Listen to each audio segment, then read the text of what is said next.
Hey, what's up guys? Welcome back. So we're here at the Uniden booth here at SEMA. And in this video I want to go into more detail as far as some future updates that we can expect coming in the pipeline for Uniden's existing detectors. So like when is Bluetooth going to come out, for example.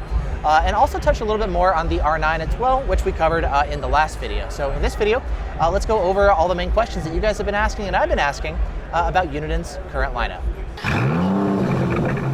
Now over on the forum, as well as on Facebook and Twitter, I know a lot of you guys have been asking questions, and I've had some questions too, so I've had a chance to sit down with Uniden and ask a lot of the questions that we've all been wondering, and so let's go ahead and run through kind of what we know now about Uniden's detectors. So first, starting off, we've got the laser jammers that are coming with the R9. Those are going to be the same laser jammers that are going to be available for the Uniden R4 and the R8. The system, the R4 and the R8, they're also going to support up to 6 heads, just like the R9, so you can do 3 in the front and 3 in the rear, for example.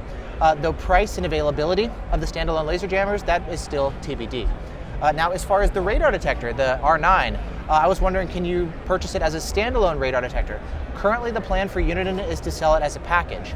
So you're going to buy the R9 and it's going to come with both the radar detector and the laser jammer. It would be possible to run it as a standalone radar detector, but they want to sell it as a complete package for both radar and laser.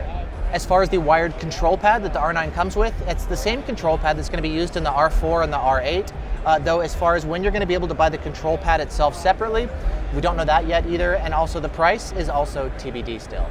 Next, as far as Bluetooth availability, that actually sounds like it's going to be coming very soon here for the R4 and the R8. It sounds like Uniden's actually almost ready on that one, and so we can expect a firmware update coming to go ahead and enable the Bluetooth capabilities for the R4 and the R8. Now, I've actually had a chance to beta test the Bluetooth functionality for the R4 and the R8, and it's really nice to have that capability. Now, the reason that it hasn't come out yet is there were some issues that they were seeing, and so they actually wanted to address some of the bugs before they released the Bluetooth firmware. And so it sounds like things are pretty locked down now, and so the next update coming soon should go ahead and activate the Bluetooth for us, finally. Now, as far as apps, once the Bluetooth is available, it sounds like Uniden is not working on their own app, a native one for the R4 or the R8. Instead, they're making the API open and available to third-party developers so that they can create apps compatible with the R4 and the R8. Now, currently the only app that's working on support for the Uniden detectors is Highway Radar, which is an Android app. And I don't know of any iOS apps that are working on support for the Uniden detectors. And so once the Bluetooth is available and activated, it looks like only Android users who run Highway Radar are going to be able to use that app with their detector.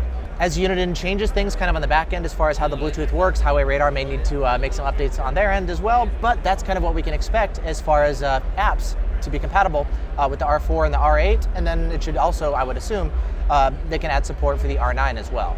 Next, as far as auto lockouts, this has been a long-standing concern with the Uniden detectors, so R7, R4, and R8. It sounds like this is something that Uniden is working on. They said that an update for this should be coming as well. They're not sure if it's going to come out in the next update that adds Bluetooth or if it's going to be coming in the update after that, but it does sound like they've actively been working on that and improving things, and so we can expect that at some point we should see an update to help improve the lockout capabilities. And then finally, as far as updates to, say, the Uniden R3, for example, if you buy a new detector, you'll actually get newer firmware than what's currently available on Uniden's website.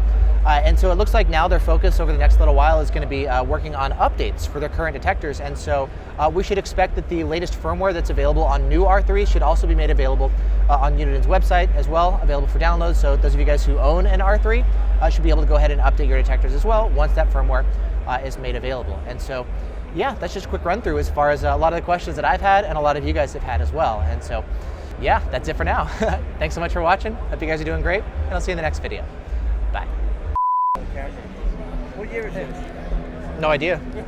I'm a YouTuber. I just review stuff. I don't work at this booth. Do you know where the closest bathroom is? I don't. I'm sorry. Okay. Yeah.